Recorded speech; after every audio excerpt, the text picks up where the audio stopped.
This is Jewell's Lab 4 for ENME351. First, here's my circuit with my potentiometer, which determines the sampling rate for the input frequency from the end scope, which is set up to E1. Here's my Arduino code. The main thing here is that the sampling rate is, as I said, is determined from the potentiometer, and then that determines the delay with these calculations here in microseconds.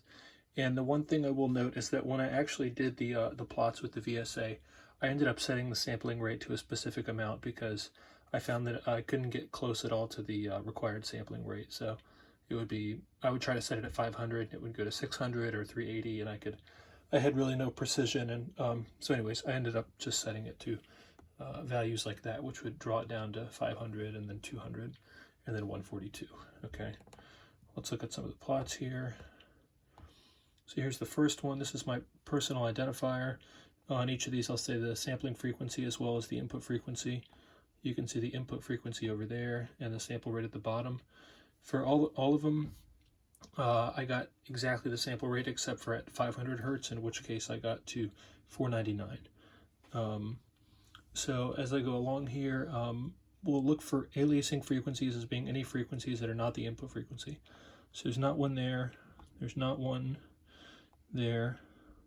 215, there's not one there. 300, there is one here. There's an alias frequency at 200. There's not one there. There's not one there. There is one there. 215, there's a frequency here around 15.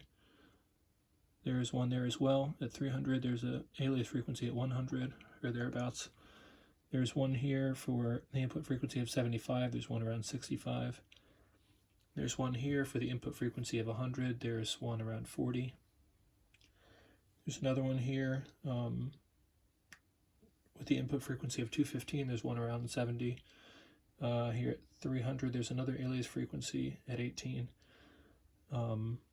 There's another one here at around 25.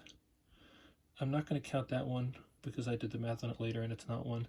And now these go a little out of order, but this is the next one.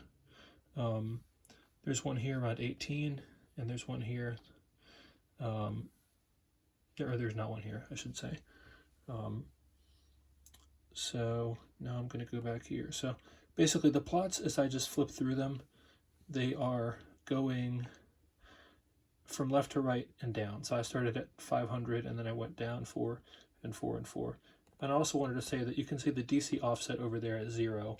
It's always going to be close to that 2.5. When calculating the alias frequency, I found the Nyquist frequency by dividing the sampling frequency by 2, and then I found the ratio of the max, or the input frequency, to the Nyquist, and then I used the folding diagram. So in this case it went to 1.2, which brought the aliasing frequency to 0.8, because you drop down 0.8 of the Nyquist frequency, which is around 200. And so for all the ones which I declared in these pictures here, I filled them in as the experimental frequencies, and then when I calculated all of them out, they were all either exactly or they were close, or they were exactly, they were close. Some other things about this that I should say. There's not a whole lot more, except most of them, I guess most of them, or almost half of them had, how many are there? Over half had aliasing frequencies. Here's the square wave signal. What I notice here on the amplitude spectrum plot is that every or even multiple, I guess, meaning 10, 30, 50 hertz, there's an aliasing frequency, but that the amplitude goes down on every one. And every even multiple of the input frequency, there's just a small little bit, 20, 40, 60, and so on. For the triangle wave, it's similar, but there's no small one in between. There's just the steadily decreasing one, but it decreases a little more rapidly with the triangle wave. So again, at 10 hertz, it's quite large. It's close to 2 volts amplitude, and then it drops down pretty quickly, and then it kind of peters out over there.